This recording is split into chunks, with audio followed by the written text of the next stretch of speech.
Hi everyone, I am Dr. Ramana Kumar and I am here to discuss about retinal detachment. Before we start retinal detachment, I'd also like to thank Ranjit Karthikeyan and his entire team, the RAAONLINE team, for putting this together. Now, before we actually discuss the different types of detachment and what we do to keep the retina attached, I think we need to understand how the retina actually stays attached. There are a few inherent factors that actually keep the retina attached. The first one is the retinal pigment epithelial pump. The other thing is the glycosaminoglycans, the interphotoreceptor matrix that are there between the retinal pigment epithelium and the outer segments of the rods and cones. The RPA microvilli actually wrap the outer segments. The vitreous gel itself gives a physical pressure to keep the retina attached. So generally the chance of once the vitreous is not there, then always there's a chance that the retina can detach even if there's a tiny break. And there's also a pressure on the retina from the fluid movement across the vitreous gel. We need to understand the normal vitreoretinal anatomy and how a posterior vitreous detachment actually occurs. I think one needs to very clearly understand how a PVD actually occurs, because PVD is the main culprit as to how it goes on to lead to a retinal detachment. If we come to the normal vitreoretinal anatomy, I think the vitreous is normally attached a little bit adherently than other areas over at the pars plana, at the ora serrata, at the vitreous base, and along the major vessels. Now, if you look at this picture, if you can see that you can look at this place here. This is the place where the vitreous base is there. It's about 4 millimeters, and it straddles the ora serrata.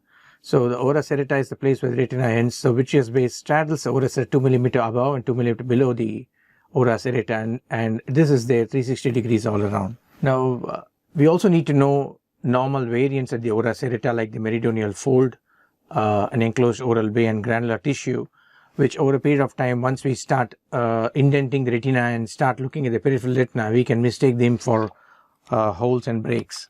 Coming to the type of vitreal detachments, there are two types. One is the physiological type and one is the pathological type. As I said, the physiological vitreal detachments happen at the vitreous base, around the optic nerve head, at the macula, and along the major vessels. Most importantly, we need to understand the pathological vitreal attachments happen at the lattice degeneration, wherever there's a pigment clump.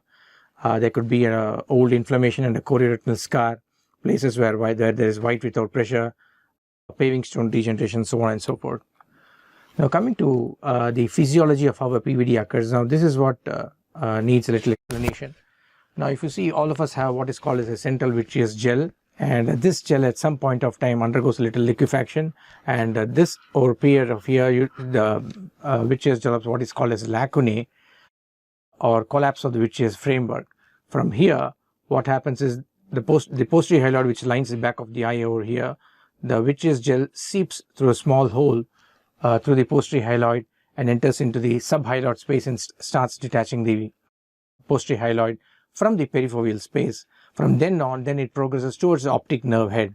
Once it detaches around the optic nerve head is when we start seeing the Weiss ring, and subsequently from there it goes on up to the ora serrata. Now, this is what I was talking to you about. You can see the small lacunae over here, right in the central vitreous cavity. This is how it starts and finally leads to something like this, wherein the vitreous gel completely detaches from the framework of the retina without causing any trouble.